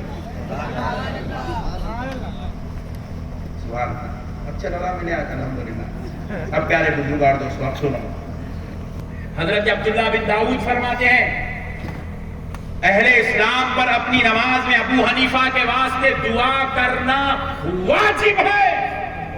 عبداللہ بن داؤد فرماتے ہیں اہل اسلام پر، ہر مسلمان پر، اس زمین پر جتنے مسلمان ہیں، چاہے وہ حنبلی ہو، مالکی ہو، شافعی ہو، کوئی بھی ہو، لفظ کلمہ پڑھنے والا اس زمین پر ہے تو اس کو اپنی نماز میں امام اعظم کے لیے دعا کرنا اس کے اوپر واجب ہے۔ امام اعظم کے لیے دعا کرنا واجب ہے، کیونکہ انہوں نے لوگوں کے واسطے سنن اور آثار کو محفوظ کر دیا ہے۔ اگر امام اعظم نہیں ہوتے، خدا کی قسم ہمیں یہ دین جو اتنی سلامتی سے مل گیا ہمیں محفوظ نہیں ملتا۔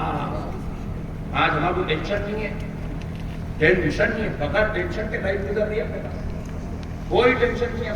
دیکھو حدیث کا علم جاننا ہر ایک کے لیے ضروری نہیں رہا، اب جو علماء ہیں ان کے لیے لازم ہے، ان کے لیے لازم ہے، لیکن ہر ایک کے لیے لازم ہے، ضرورت کے تحت جتنی حاجت ہے اتنا سیکھنا ہر مسلمان پہ فرض ہے، اتنا حدیث کا علم، اتنا قرآن کا علم سیکھنا فرض ہے، لیکن مکمل طور پہ پڑھنا فرض، لیکن فقہ کا جاننا ہر مسلمان پر ضرورت کے تحت جاننا فرض عین ہے، اور ضرورت سے زیادہ جاننا فرض کفایہ ہے۔ اللہ نے وہ فقہ ہم کو امام اعظم کے ذریعے سے عطا فرمایا۔ میرے پیارے بزرگ اور دوستو، پھر فرماتے ہیں حضرت سفیان ثوری فرماتے ہیں، سفیان ثوری کوئی بعد والے نہیں ہیں، حضرت سفیان ثوری 153 ہجری میں پردہ فرمائے، دوسری صدی ہجری میں پردہ فرمائے، امام اعظم کے ساتھیوں میں سے ہیں، امام اعظم کے مجلسوں میں بیٹھنے والوں میں سے ہیں، خود بہت بڑے مجتہد تھے، آپ کا خود کا ایک مسلک تھا، لیکن ان چاروں مسلکوں کے سامنے وہ مسلک نہیں چل سکا، اس لیے امام سوری کا، سفیان ثوری کا مسلک ختم ہو گیا۔ آپ خود اتنی بڑی علمی ذہانت، علمی قابلیت، علمی صلاحیت کے مالک تھے، لیکن وہ حضرت سفیان ثوری فرماتے جیسے باز پرندے کے سامنے، پرندہ ہے نا باز، جس کا نام ہے باز پرندے کے سامنے چڑیا کی جو حالت ہوتی ہے، امام اعظم کے سامنے ہماری یہی حالت ہے۔ امام سفیان ثوری فرماتے پہلی صدی ہجری میں پیدا ہوئے، دوسری صدی ہجری میں پردہ فرمائے، 153 ہجری میں۔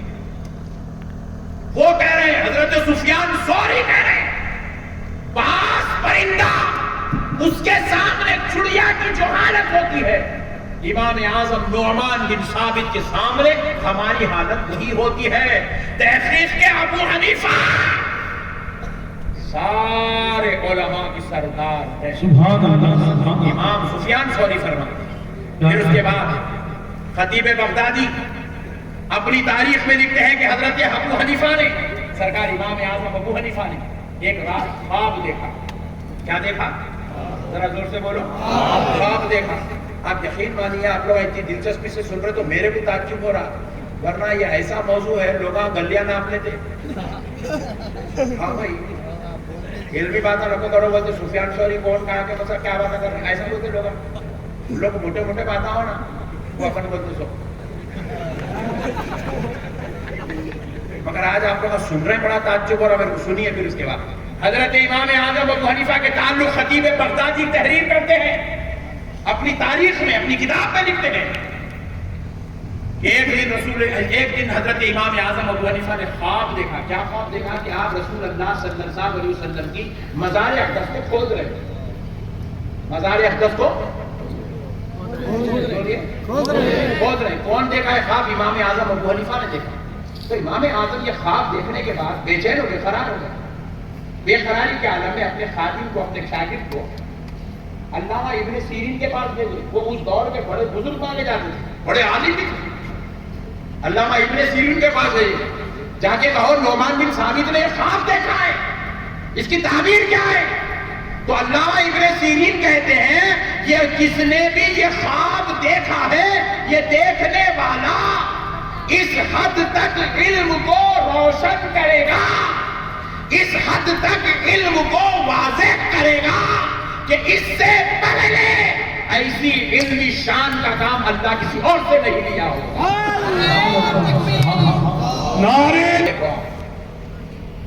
عبداللہ ابن مبارک کی بارگاہ میں پھر چلتے ہیں. امیر المومنین فی الحدیث ہے. عبداللہ ابن مبارک فرماتے ہیں میں کوفہ میں گیا،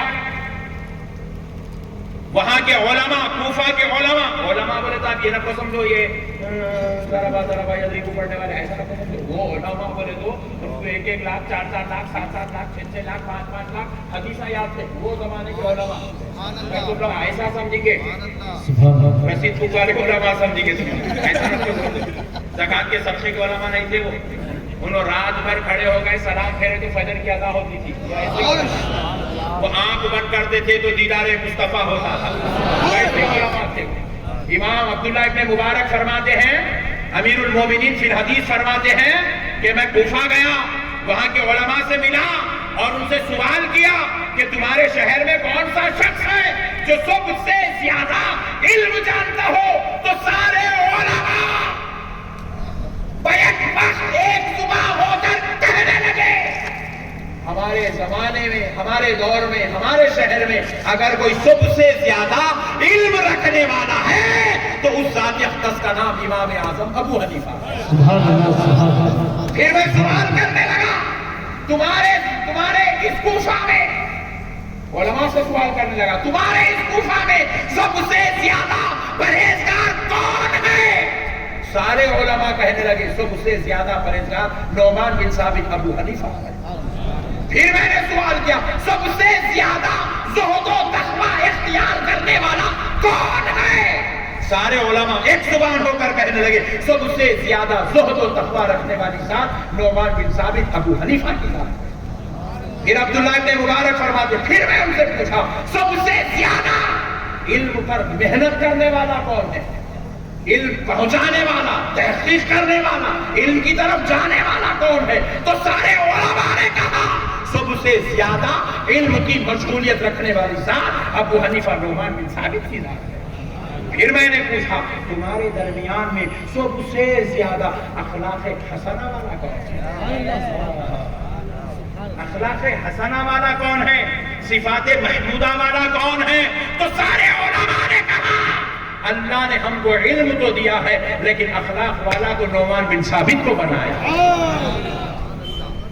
اخلاق بھی ابو حنیفہ کے پاس، علم بھی ابو حنیفہ کے پاس ہے، زہد و تقوی بھی ابو حنیفہ کے پاس ہے، عبادات بھی ابو حنیفہ کے پاس ہے، معاملات بھی ابو حنیفہ کے پاس ہے، محبتیں بھی ابو حنیفہ کے پاس ہے، شفقت بھی ابو حنیفہ کے پاس ہے. ارے ہم نے ابو حنیفہ جیسا اس زمین پر کسی اور کو دیکھا ہی نہیں. بے مثل و مثال ابو حنیفہ، بے مثل و مثال ہے ابو حنیفہ. کون کہہ رہے ہیں؟ وہ کہہ رہے ہیں جن پر خدا نے فضل عظیم اتارا تھا. جن کو امیر المومنین فی الحدیث ہونے کا رتبہ اور شان نصیب ہوئی، وہ کہہ رہے ہیں۔ پھر اس کے بعد امام مسعر بن قدام، یہ کون ہے؟ سفیان ثوری کے استاد ہیں، سفیان بن عیینہ کے استاد ہیں، بڑے جلیل القدر عالی نبیر ہیں سفیان ثوری کے استاد، اور یہ وہ ذات ہے جن کو امام اعظم ابو حنیفہ بھی ان کی عزت کرتے تھے۔ وہ مسعر بن قدام کہتے ہیں کہ جو شخص اپنے اور خدا کے درمیان امام اعظم ابو حنیفہ کو وسیلہ کر لے، وسیلہ بنا لے اور ان کے مذہب پر چلے، میں امید کرتا ہوں اس کو خوف نہ ہو کہ وہ نجات پا جائے گا۔ اس کو خوف کرنے کی ضرورت نہیں ہے، اللہ اس کو نجات عطا فرمائے، اللہ اس کو نجات عطا فرمائے، اس کو خوف کرنے کی ضرورت نہیں۔ مسعر بن قدام کہتے ہیں امام اعظم ابو حنیفہ کے دور کے بڑے جلیل القدر محدث اور فقیہ ہیں، جرح و تعدیل کے بڑے امام ہیں۔ وہ کہتے ہیں جو ابو حنیفہ کو اپنے اور خدا کے درمیان وسیلہ بنا اور ان کے طریقے پر چلے تو اس کو نجات کے لیے خوف کرنے کی ضرورت، سبحان اللہ، اللہ اس کو نجات عطا، سبحان اللہ، اللہ اس کو نجات عطا۔ بس اب آخری بات سن لیجیے، آخری بولے تو دو رہتے تھے بھائی، تم لوگ بالکل آخری سمجھیں گے، آخری بات سن لیجیے۔ اب آؤ، امام اعظم ابو حنیفہ کے دور کے ایک اور امام تھے، ان کا نام ہے امام اوزاعی، پہلی صدی ہجری کے پہلے کے لوگ ہیں۔ بات والا ایک بھی ذکر نہیں کر رہا ہوں میں آپ کو دوسری، تیسری، چوتھی، پانچویں صدی میں لا رہا ہوں، اس میں فرسٹ صدی، ادھر رسول اللہ پردہ فرمائے، ادھر اللہ یہ دوئی لوگوں کو پیدا کرا۔ یہ وہ لوگ ہیں جن کو تابعی اور تبع تابعی ہونے کا شرف نصیب ہے۔ رسول اللہ نے فرمایا میرے دیکھنے والے، مجھے دیکھنے والے اور میرے دیکھنے والوں کو دیکھنے والے، اللہ نے ان کے اوپر دوزخ کی آگ حرام کر دی ہے۔ یہ وہ لوگ ہیں، یہ وہ لوگ ہیں، انہیں پان بیچتا ہے، ویلڈنگ کرتا ہے، میں امام اعظم نہیں مانتا تھا، بیٹھا تو اور کیا کرتا تھا، نہیں، اللہ کا شکر ہے تو نہیں ہے۔ پیارے بزرگ اور دوستو، اب سنو، امام اوزاعی، مکہ مکرمہ میں امام اوزاعی اور امام ابو حنیفہ کی ملاقات ہوئی، مکہ مکرمہ میں ملاقات ہوئی تو ملاقات کے درمیان امام اوزاعی رحمۃ اللہ علیہ سے گفتگو شروع ہوئی، کیونکہ امام اعظم کو کوئی دیکھتا تو انہیں مسئلہ پوچھتا، انہیں بات کرے مگر نہیں چلے سکتا تھا۔ امام اعظم مرکز و منبع تھے مسائل میں، سبحان اللہ، علم کا مرکز یہاں ہے تو بات کرنا ہی کرنا ہے، کعبے کو دیکھے تو جیسا طواف کرنا ہے، امام کو دیکھے تو مسئلہ پوچھنا ہی پوچھنا ہے۔ امام اوزاعی پوچھے، دوران گفتگو کہا ہے نعمان بن ثابت، ابو حنیفہ، آپ لوگ رفع یدین کیوں نہیں کرتے؟ مجھے کیا یہاں گئے تک اپنے کو سکون پڑتا ہی چلے نا، اپن بھی ایسا شربت پیے سو ہے، یہاں آنا ہی چاہنا ہے اپنے کو۔ امام اوزاعی پوچھے، پورے مسئلے ختم، فخر کرو حنفیو، اللہ نے کیا پیدا کر دیا ہے ہمارے کو، سبحان اللہ، کہاں پیدا کر دیا ہے، کس کے غلام بنا کے پیدا کر دیا، فخر کرو فخر۔ امام اوزاعی پوچھے رفع یدین کیوں نہیں کرتے؟ رفع یدین بولے تو معلوم نا، نہیں بعض لوگوں کو نہیں معلوم، سمجھا دے تو نو پرابلم، اپن واقف ہے سب سے۔ ہاں اپنے کو سننے کئی ایسے بھائی آتے بیچارہ عید کو بیان سنا تو پھر عید کو سنتا ہونے، نو پرابلم، فیس بک پہ دیکھ کے بھی آ جاتے بعض لوگ، نو پرابلم۔ بولا ہمارے ٹیلیفون میں ذرا بڑی فوٹو ڈالو جی، بولے تو چھوٹی ڈالے، ہاں بھائی اچھی فوٹو ڈالنا تھا۔ سبحان، دیکھو نماز میں پہلی ایک بار تکبیر اٹھاتے، تکبیر باندھتے ہو ہاتھ اٹھاتے، پھر رکوع میں جاتے ہو ہاتھ اٹھاتے، پھر رکوع میں جا کے آگے ہاتھ اٹھاتے، اس سجدے میں جاتے ہو پھر اس کو ہوتے رفع یدین۔ ارے کئی مسئلہ آپ علماء کرتے نہیں. تو امام اوزاعی امام اعظم سے پوچھے رفع یدین کیوں نہیں کرتے؟ تو امام اعظم ابو حنیفہ رحمۃ اللہ علیہ فرمائے اس لیے نہیں کرتا ہوں، اس لیے میں نہیں مانتا رفع یدین کو، کیونکہ رسول اللہ سے کوئی صحیح حدیث مجھے نہیں ملی. کوئی صحیح حدیث ثابت نہیں ہے رسول اللہ سے. امام اعظم دلیل دے رہے ہیں، آپ کو میں کو دلیل دینے کی ضرورت ہی نہیں ہے. 1400 سال پہلے امام اعظم دے دیے دلیل. یہ وہ دور کی بات ہے جب ابھی امام بخاری پیدا ہی نہیں ہوئے تھے. اجی امام بخاری بات کے ہم لوگ اس سے پہلے کے ہم لوگ نعرے تکبیر، نعرے بخاری کب کیا آپ کو بتاتا، کب پیدا ہوئے، کب پردہ فرمائے، پوری تاریخ آپ کو مل جاتی. امام اعظم 80 ہجری میں پیدا ہوئے، 150 ہجری میں پردہ فرمائے. امام اعظم کی عمر مبارک 70 سال تھی. 70 سال میں اللہ امام اعظم سے قیامت تک کا کام لے لیا. سبحان اللہ، سبحان تک کا کام لے اللہ، لیا. سبحان اللہ، سبحان اللہ. 70 سال میں 70 سال میں قیامت تک کام لے لیا. اچھا 70 سال میں آپ سوچ رہے ہیں کہ بعد میں کوئی بات شروع کریں؟ نہیں نہیں نہیں. امام اعظم کو اللہ ایسی صلاحیت دیا تھا 3 سال کی عمر سے کام شروع کر دیا. 4 سال کی عمر میں اس زمانے کے بڑے جادوگر کی پوری واٹ لگا دی تھی امام اعظم. اب وہ تفصیل میں نہیں جائے گا، واقعات میں رکھو پر دلائل ہونا اپنے پاس. تو امام اعظم ابو حنیفہ رحمۃ اللہ علیہ کی امام اوزاعی سے ملاقات ہوئی تو امام اوزاعی نے پوچھا آپ رفع یدین کیوں نہیں کرتے؟ تو امام اعظم فرماتے ہیں مجھے رسول اللہ سے کوئی صحیح حدیث نہیں ملی. تو فرماتے ہیں امام اوزاعی میرے پاس حدیث ہے. امام اوزاعی فرماتے ہیں میرے پاس حدیث ہے. تو بولے سنائیے. تو امام اوزاعی حدیث سنانے لگا. اس دور میں خالی حدیث نہیں سناتے تھے، قال قال رسول اللہ نہیں، پہلے حدیث کی سند. اب امام اوزاعی کو کس سے ملی؟ وہ لوگ بیان کر رہے ہیں مجھ کو ملی امام زہری سے. یاد رکھو یہ نام، یہ جنتیوں کے نام ہے، یاد رکھو. امام زہری سے مجھے ملی. امام زہری کو ملی امام حضرت سالم سے، اور حضرت سالم کو ملی ان کے والد عبداللہ ابن عمر سے. اور عبداللہ ابن عمر براہ راست پائے رسول اللہ صلی اللہ علیہ وسلم. کتنے ہو گئے؟ امام اوزاعی، امام اوزاعی کے اوپر امام زہری. امام زہری کو ملی حضرت سالم سے، حضرت سالم کو ملی عبداللہ ابن عمر سے. یہ کتنے ہیں؟ 4. اب اس میں سے ہم کیا کرتے ہیں؟ نکال دیتے ہیں حضرت امام اوزاعی کو. تو ہوئے کتنے؟ 3. 3 میں صحابی کون سے نمبر پہ ہے؟ تیسرے نمبر پہ. تیسرے نمبر پہ صحابی ہے.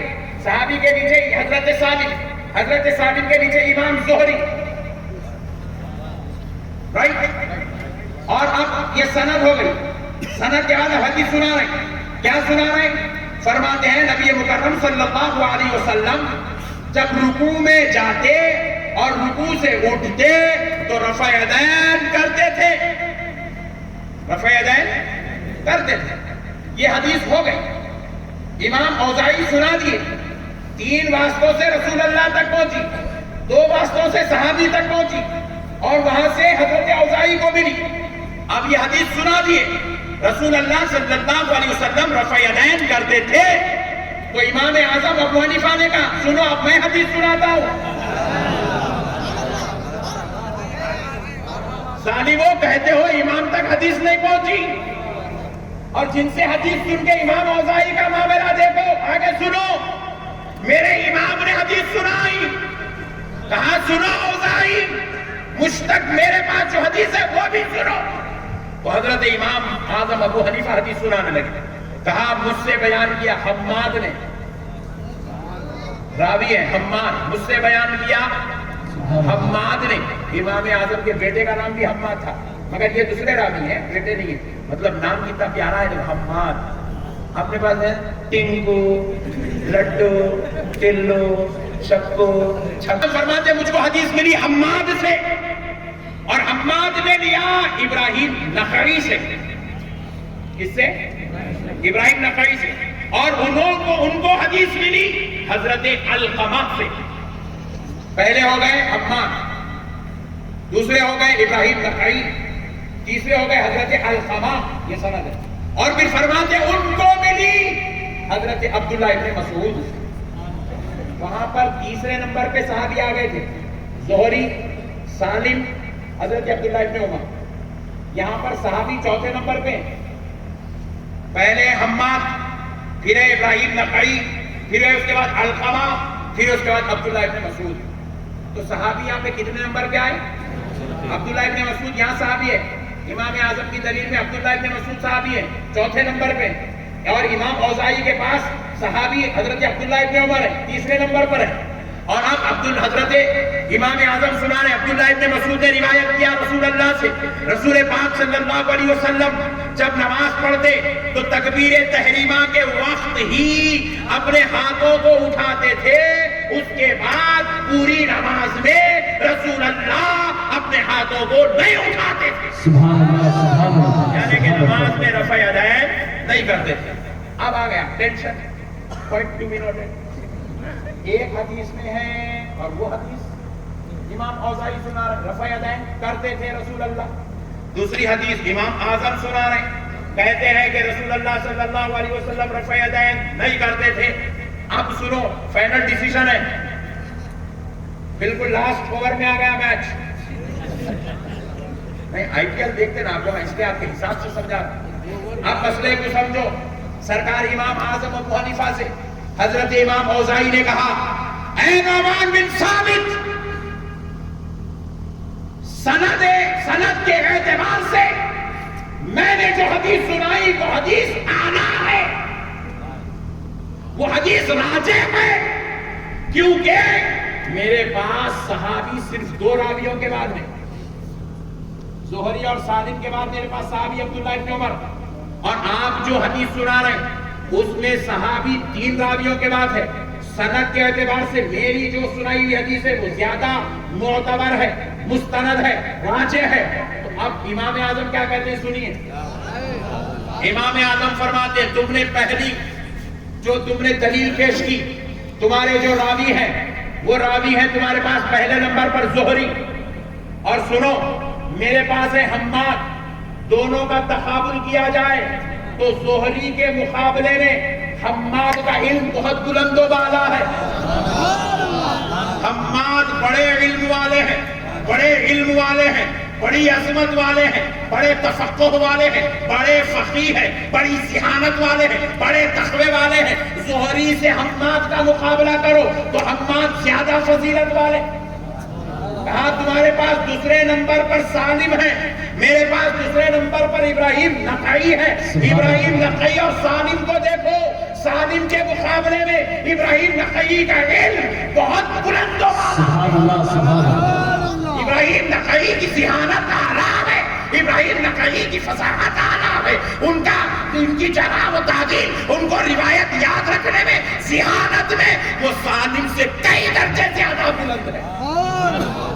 پھر کہا تمہارے پاس تیسرے نمبر پر عبداللہ ابن عمر ہے, صحابی رسول ہے, اور میرے پاس علقمہ ہے. اور سنو اوزاعی, حضرت عبداللہ ابن عمر اگرچہ کے مرتبے میں صحابی ہے لیکن علم کے اعتبار سے, ذہانت کے اعتبار سے علقمہ عبداللہ ابن عمر سے کم نہیں ہے. عبداللہ ابن عمر سے ذہانت کے اعتبار سے کم نہیں ہے. اگرچہ کہ وہ صحابی نہیں ہے لیکن ان کی ذہانت اعلیٰ ہے, ان کا علم اچھا ہے, ان کی فصاحت بلند و بالا ہے, اور وہ عبداللہ ابن عمر کے مقابلے میں ہے. اور پھر اس کے بعد میرے پاس عبداللہ ابن مسعود ہے, وہ تو عبداللہ ابن مسعود ہی ہے جن کو دنیا ترجمۃ القرآن کے نام سے جانتی ہے. نعرے تکبیر, نعرے. تراویح سناتے ہیں 40 سال سے. کتنے سال سے؟ 40 سال سے. سوا پارہ سنا, 40 سال سے سوا پارہ سنتوش نگر کی جامع مسجد ہے. بعض ایک نئی مسجد کھولی, کون سی ہے نہ کو پوچھو, مثال ہے. وہاں پہ ایک حافظ صاحب آ رہے ہیں 5 سال سے, 3 دن میں پورے قرآن سنا دیں, روزانہ 10 پارے, روزانہ. وہ صاحب کی عمر ہے 55 سال, تراویح سنا رہے 40 سال سے. یہ بچہ ہے 20 سال.